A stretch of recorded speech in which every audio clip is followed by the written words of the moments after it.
What's good, y'all? It's your boy Ross back at again with another video. So we're gonna check out saddest WWE WrestleMania moments that made everyone cry. WrestleMania season is, well, we're in WrestleMania season, and WrestleMania is only, I want to say, maybe 2 weeks away, if that. As a time of me recording this video, so we got to get into the WrestleMania vibe, WrestleMania energy. Am I excited for WrestleMania this year? There's like a handful of things that I'm actually excited about for WrestleMania this year, but outside of that, it ain't too many things that I'm just like, oh, you know, up in arms about.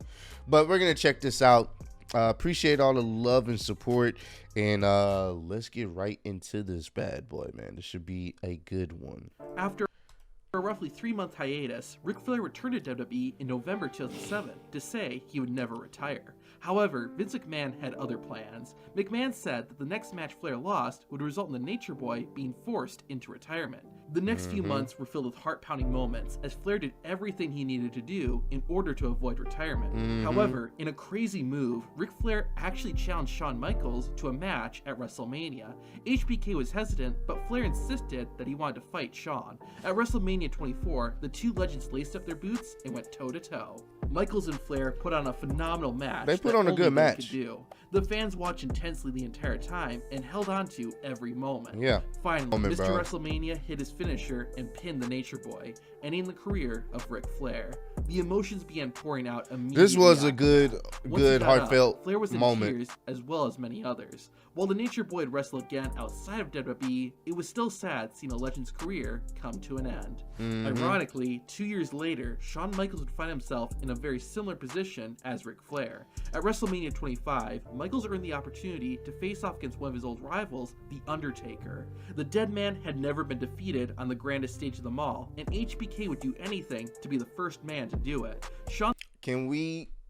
A lot of us, can we agree, those two matches between HBK and The Undertaker easily go down as some of the best matches The Undertaker has ever had at WrestleMania. I'm sorry.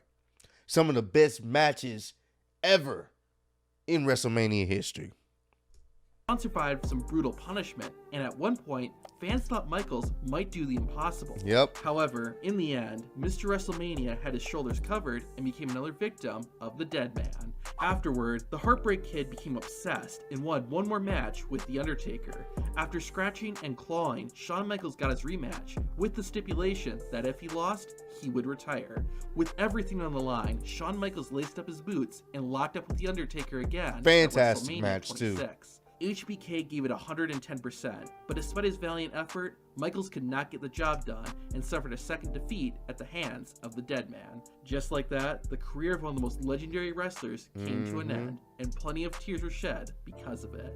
It seemed like the odds were always stacked against Daniel Bryan. The American Dragon defeated John Cena and won the WWE Championship at SummerSlam. However, the moment was ruined when he was attacked by easily one of the best storylines, long-term booking storylines WWE ever produced, even though they don't want to admit this, but they was trying to kill Daniel Bryan's momentum before WrestleMania. If it wasn't for certain factors like CM Punk leaving the WWE at the time, the fans just destroying what the main event would have been that year. I think it was going to be Batista and Randy Orton. There was a lot of factors that led to this. And also, remember, you guys, they tried to turn Daniel Bryan heel with the Wyatt family. It didn't work. There was a lot of things to derail. They wanted to derail Daniel Bryan, but the fans wasn't having it, bro. And it ultimately led to, if not one of the greatest WrestleMania moments of all time. And I was glad to say I was able to watch that live. Triple H. This allowed Randy Orton to cash in his Money in the Bank contract and take the title from Bryan. Daniel would try to become champion again, but he'd always get screwed by the Authority. Finally, after fans invaded the ring on live TV, which was a cool segment, Triple H agreed to fight Daniel Bryan at WrestleMania 30. If Daniel won, he would get to compete for the WWE Championship in the main event. Bryan pulled off a massive victory and beat Triple H, but the game wasn't playing fair. He attacked Daniel after the match, forcing him to go into the championship match injured. Despite all the odds stacked against him, Woo. Daniel Bryan overcame all of it. The American Dragon hit the running knee and made Batista tap out. After a long, hard-fought battle, Beautiful Bryan had moment, finally bro. I become still get WWE World Heavyweight I still get Champion again. goosebumps from the that. The fans celebrated loudly, and cheers of yes, yes, yes rang throughout the stadium. The Oh. underdog had prevailed. This one is sad for all the wrong reasons. Yeah. When Booker T made his WWE debut in 2001, it was an uphill battle. Being that he was part of WCW, the company that tried to put WWE out of business, Booker wasn't welcomed with open arms. After putting in hard work, Booker T won a huge opportunity, a World Heavyweight Championship match at WrestleMania. The champion, Triple H, made this rivalry very personal when he said, "Somebody like you doesn't get to be a world champion." Triple H made other very personal attacks on Booker in the lead up to WrestleMania. The match should have been a heartwarming moment with Booker winning, but instead, Triple H beat Booker T and retained his championship. It was such a sad moment in WrestleMania history, and not in a good way at all. For 2 decades, one of the traditions of WrestleMania was The Undertaker and his streak. The dead man never lost a single match at the event, and every year a new opponent would try and defeat the Phenom. Every year, though, Undertaker always had his hand raised. At WrestleMania 30 in 2014, Taker was going up against one of his toughest opponents yet, Brock Lesnar. The Beast used his most powerful move, the F5, but, as everyone expected, Undertaker kicked out. Brock hit a second F5, and Undertaker kicked out again. Brock hit a third F5, and Undertaker didn't kick out. In complete disbelief, the streak had come to an end. Fans couldn't believe. Boys were sick. Boys couldn't believe it. I still couldn't believe it. Of course, there was reports that he was concussed after the match. During the match, he was concussed, so he wasn't all the way there.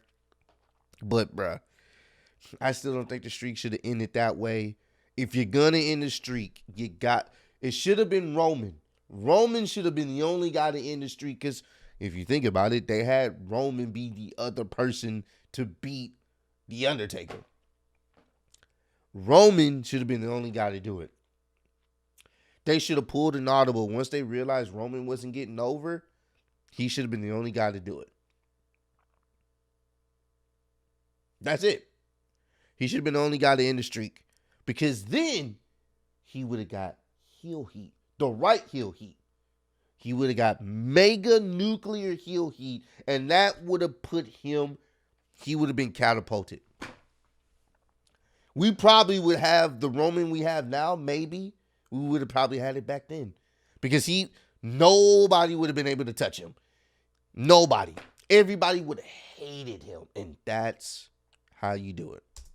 What they had just seen. This was something people thought would never happen. And honestly, a lot didn't want to ever see it. However, Lesnar had his hand raised and ended a legacy that took 20 years to build. Kurt Angle is easily one of the greatest wrestlers of all time. When he announced that he'd be retiring at WrestleMania 35, it was sad news. What made it even worse was when it was announced that Baron Corbin would be Angle's final opponent. Fans did not want to see Corbin be the last person the Olympic gold medalist fought. Regardless, the two squared off at WrestleMania in a match that wasn't awful, but nowhere near worthy of being Angle's last match. It ended with Baron Corbin getting the victory as well, which made the entire thing a major disappointment. Fans were sad to see Kurt Angle retire, and that he went out on such a terrible note, not fitting of a legend like Angle. It should have been somebody else. It would have been fine for him to lose, but it should have been somebody else other than Baron Corbin, bro. Angle. One of the most iconic couples in WWE history was Macho Man Randy Savage and Miss Elizabeth. That's why it broke fans' hearts to see them break up in 1989. They remained separated for nearly 2 years, and in that time, Savage got into a rivalry with the Ultimate Warrior. This led to a retirement match at WrestleMania 7. Unfortunately, Macho Man lost, which meant his in-ring career was over. While that was sad, the real tearjerker came afterward. Sherry Martel, who was the Macho Man's manager, was upset that she couldn't smooch off Savage anymore and started attacking Randy. Miss Elizabeth, who was watching in the crowd, couldn't bear to see it and jumped into the ring and saved Macho Man. With Sherry out of there, Elizabeth and Macho looked at each other and embraced in the ring. The fans cried tears of joy seeing Randy Savage and Miss Elizabeth finally back together. Even though he lost his wrestling career, Savage won something much more valuable. These are the WrestleMania Rest in moments peace, WWE wants you Macho to see, Man. but there are others that they don't. Oh, man. Whoo! We may have to go to that one. That's the classic one, the Mickey James tongue situation. If y'all want me to check that out, run up the likes, let me know, man. We may have to check that one out for, research purposes, of course. But, yeah, man, some very heartfelt, sad moments in WrestleMania history, man. I'm sure he didn't go over all of them. There's so many of them. But the most noticeable one for me, and I watched live, was the Ric Flair one. Ric Flair HBK. It was just so emotional. That match was actually really good. It was built off the emotions, and I like how they built it up, where Flair, if you lose one match, you're out, and it made his last few matches more impactful, because you're like, damn, is this gonna be Flair's last match? Those are the booking and storytellings I like. I wish WWE get back to that. It doesn't have to always be about championships. It can definitely be something like, yo, you lose one more match, you're out. I like that, man. So comment down below. Let me know, what was y'all saddest moment, WrestleMania moment, that you guys can remember? Not just from this video, just in general. It's the saddest moment, or like a moment that brought tears to your eyes. It could have been tears of joy, tears of sadness, whatever. Let me know down below. But I appreciate all love and support. Road to 80K. Appreciate y'all kicking with me. See y'all on the next one. Peace.